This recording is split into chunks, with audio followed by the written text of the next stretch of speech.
7 minutes on the clock, not a single second more. They are competing for the charity of their choice. Yeah, pretty good. We like to give it back. Here we eat trouble and shit money. And for these brave combatants, they will be competing tonight for the loving cup of deathless fucking glory. Come on now, motherfuckers. 1, 2, 3, stand! Straight up paper, smothering some rock. What's it gonna be, Ramsey? Jeffrey's the fucking up. Give it up for Jeffrey Dorson.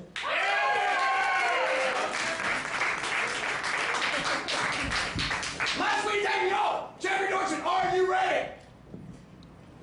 Yeah. Yeah! Right, club buddies, for the last and final time tonight, are you ready? Jeffrey Dorson, win! What are you? Treat. I know. 3, 2, 1! The dilemma is moot. Of course, treat is better than trick. You don't even do the trick unless you don't get the treat. The trick is retaliation for not getting the treat. What you want is the treat. The trick is a chore you only resort to when the actual object of desire, the treat, is not forthcoming. Let's go back to ancient times. If you were an ancient Etruscan trick-or-treater, you would have threatened, treat or else, treat or else. Over the centuries, the property owner asking, or else what? The phrase, or else trick, was added. Trick? The landlord ritually responded, yes, trick, your choice. I can play a trick on you, or you give me a treat. Trick? Yes. Trick, or... Treat! Most people with the wherewithal to own property were also sophisticated enough, tasteful enough, and flush enough to stock plenty of treats. Therefore, much as is the case today, the trick never happened. The trick was an empty threat. Most of today's trick-or-treaters, so-called, don't even have a trick prepared. They don't need to. There is no trick. Because you don't want to do the trick. No one wants the trick. No one wants to do the trick. The trick is a last resort, like passing the time on a road trip by listening to commercial radio. Commercials. When you watch TV, you don't want the commercials, the tricks. You want the show, the treat. Trick is like commercial. Trick from the Latin tricari, annoying bullshit. Commercials are tricks. You fast forward through the commercials if possible, mute them if not, and only as a last resort do you ever suffer through them. Yes, trick is like that suffering. Trick is suffering. We only suffer or cause suffering as a means to an end. That end is the treat. But here's the thing, even if you're in it for the treat is still better, because even if you like tricks, no, especially if you like tricks, then the trick is a treat. If you don't get the treat and you're a sadist, you treat yourself to a trick, right? For sadists, trick is just treat plan B. In a world of tricks and treats, a trick becomes a treat as soon as it's good. Trick equals not good. Mean trick, nasty trick, dirty trick. You hear these phrases all the time. You almost never hear mean treat. Nasty treat, dirty treat, okay, on those rare occasions that you do hear those, it turns the meaning of the negative modifier positive. A nasty treat is clearly a good thing. Nasty there means delightfully nasty. A dirty treat is a good thing. Dirty there means sexual, a sexual treat. Dirty and dirty trick means of or pertaining to betrayal. Betrayal is no fun. Betrayal is the greatest sin. Let us treat ourselves to a review. Trick comes from Latin tricari, annoying bullshit. Trick is a chore we all want to avoid and which rarely ever comes to pass anyway. The worst part of our civilization is advertising, aka fancy tricks, ergo tricks are the worst part of our civilization. Trick is synonymous with suffering. Tricks are never good. Once they become good, they instantly become treats. A trick is a betrayal. Betrayal is the worst moral crime. At the center of hell, Satan sits devouring Judas for all eternity. I didn't put him there. God did. Let me say this to any parents of trick-or-treaters, so-called. I know you love your children.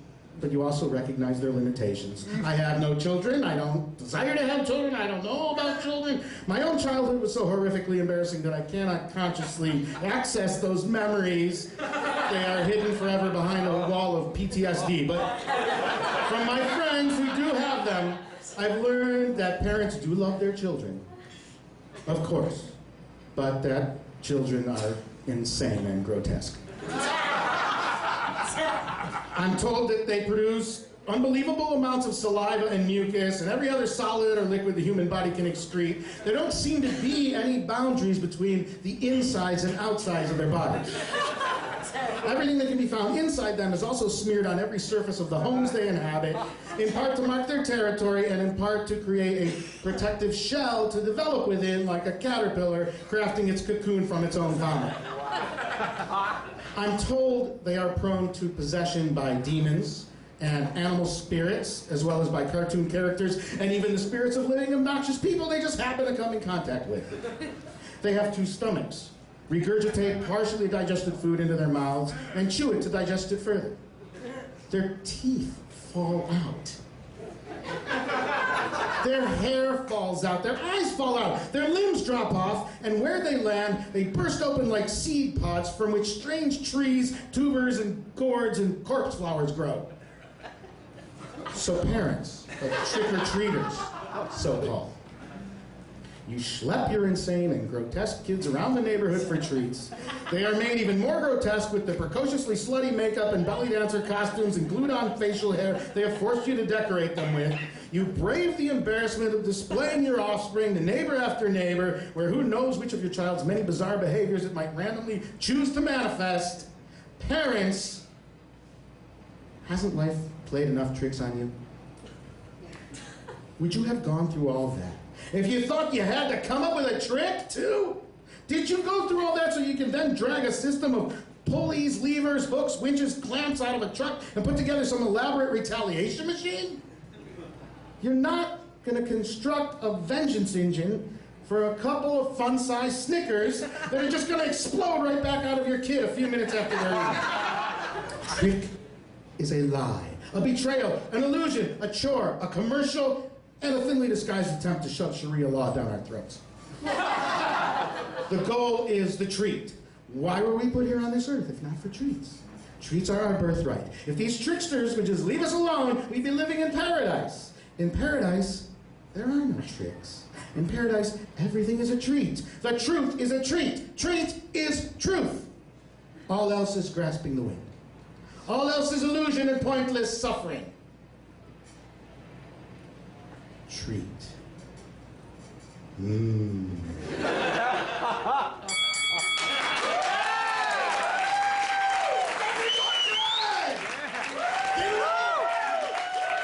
Nicely done. I like running out of the time. Very nice. Ramsey Brown.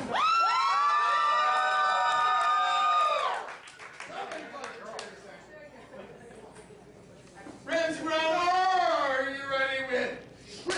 Yes, I am. Right Club audience, last and final time. Are you ready? Yeah! In 3, 2, 1.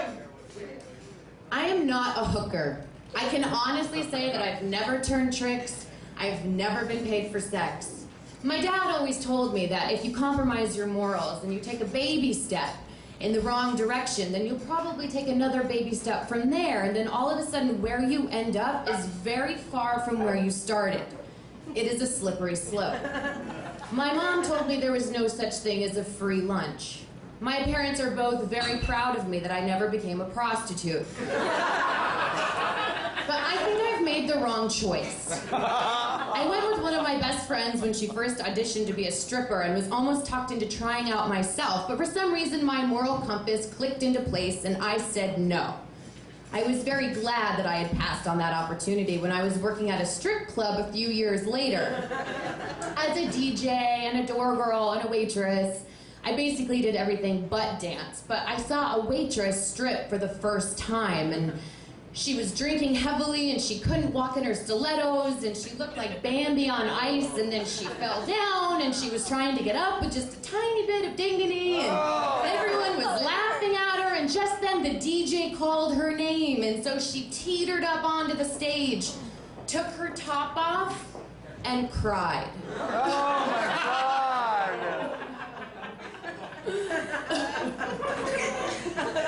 That totally would have been me.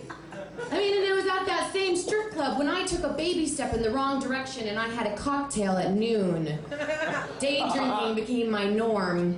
And then I thought, you know, if I was doing that, it wasn't that bad to let the manager tip me, to not tell the owner what he was letting the girls do. And if I did that, it wasn't that bad to have the girls pay me to charge more money on the guys' credit cards than I was supposed to. I mean, the other girls in there were jacking off fat guys in sweatpants and getting finger banged by the Hoff. I just felt like what I was doing in comparison wasn't that bad. It's a slippery slope. Now, I had the opportunity to turn tricks, but I said no. Me, I would never. What I would do is wait till a guy was really wasted and then tip myself whatever I wanted on his credit card. I was shocked when I was the one who got fired. Everyone pointed at me like I was the immoral one. Well, they gyrated on the laps of these pathetic and sad people. And then 2 of my friends were escorts, and they paid me to drive them to their jobs. I found out later that I was supposed to be security. I'm really glad I didn't learn that sooner by actually having to do that. They told me they never actually had sex, which made me want to be an escort, but when I pestered them for a while, they came clean about their job. Basically, the guys that they were going to meet were usually really fucked up. Like really, really fucked up. And these girls could usually convince them that they had had sex when they hadn't. Oh my God! Yeah, sometimes they couldn't get out of it, but these girls were like masters of deception. Talk about turning a trick, it was all smoke and mirrors. Wow. Neither of them are escorts now, but they're still skilled in the art of getting what they want from men. One of them only dates rich old men who give her money. I'm trying to figure out how that's different. But I'm not like that. You know, the whole there's no free lunch thing really stuck with me, and I pay for my own. And usually I end up paying for the guy's lunch too, because somehow that advice has translated into me dating broke guys who can't pay for their own lunch. No. Well, my escort friends had fur coats and Louis Vuitton bags and got paid thousands of dollars for sex or not for sex, and here I am saying I would never do that. Good thing I'm so moral. I'm a romantic, and I want to be with a man I really love, not just with a man who has a lot of money, but, you know, for all of my 20s, I was having sex with dirtbags for free. My friends kept telling me I should at least get a meal out of it, so don't tell my mom, but I've been doing that now, and now I feel like a food hooker. I mean, I don't need diamonds or fur coats, but buy me an In-N-Out burger and I'm yours. I am the cheapest hooker ever. But somehow my parents are proud because I don't get paid to have sex.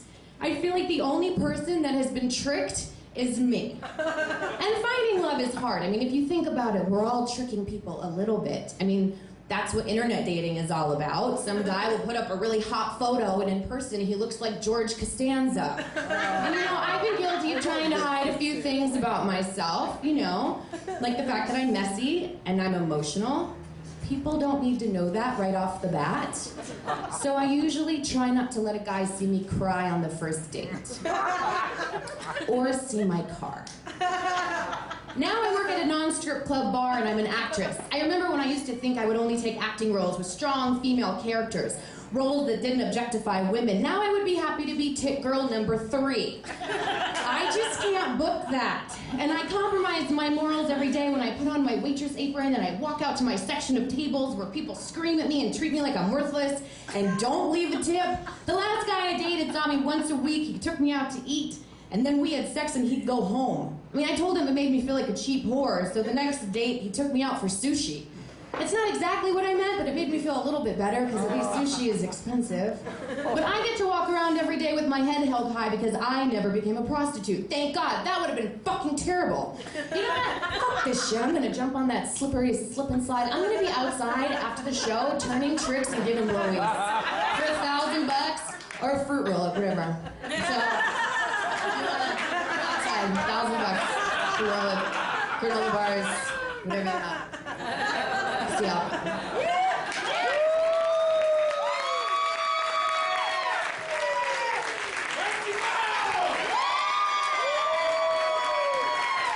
I have a gift card for Chick-fil-A. There's only really one, so Hollywood bitches. All right, for the last time, your determination of our last and final winner for the grand and secret prize. Are we ready? Yeah. Are we ready?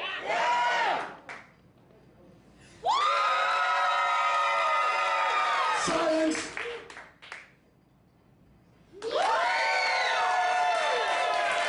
Silence. Judges confirm.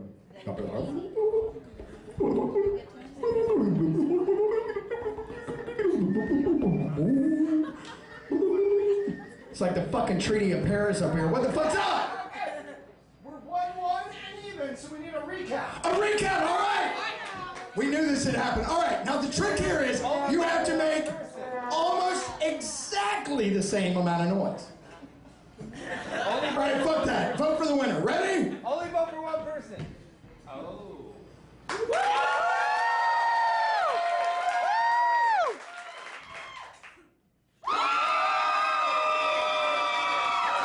Judges' votes don't count, but you get to choose. We chose the lady. The old trees! Fruit rolls in the parking lot, bitches! Nancy Brown, can you please tell us what charity you just won for? Save the children. Fucking Hookers for Children! That's right. Support a drummer or a child by going to your local strip club. Who did we fuck over, Jeffrey? Exceptional Minds. It's a studio that teaches children on the autism spectrum to make animated films. Fucking over kids again! Fucking LA! Lovely.